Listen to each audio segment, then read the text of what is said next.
I got a piece of advice that I wish I had known when I was 18 years old. But you know what? There are other people in my shoes who are 18 today. And actually, in many ways, I'm still 18 anyways. So I thought I would record a video on one simple hack you could do.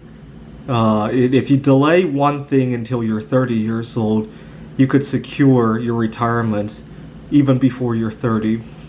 If you just delay dating until you're 30 and put the money you would have spent on dating into your retirement, right? I'll let you think about the mix of assets you want for your retirement.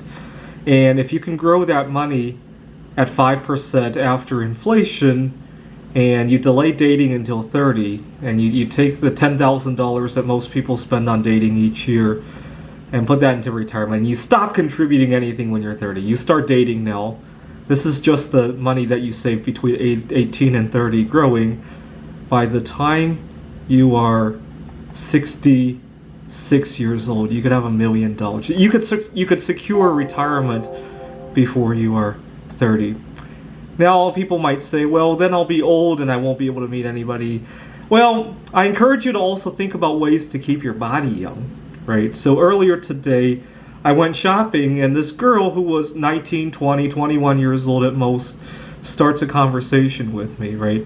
So what's wrong with starting dating when you were 30? And plus, with your knowing that your retirement is secured now, you could be a whole lot more confident, right? You can take a whole lot more risk at this point, right? So for example, I'm recording this in 2021, and this is kind of the financial situation that I'm in.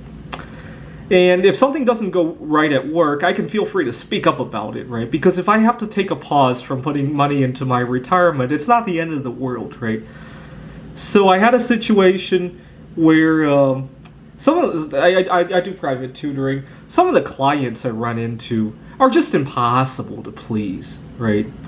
And I have the ability to say fuck you to them.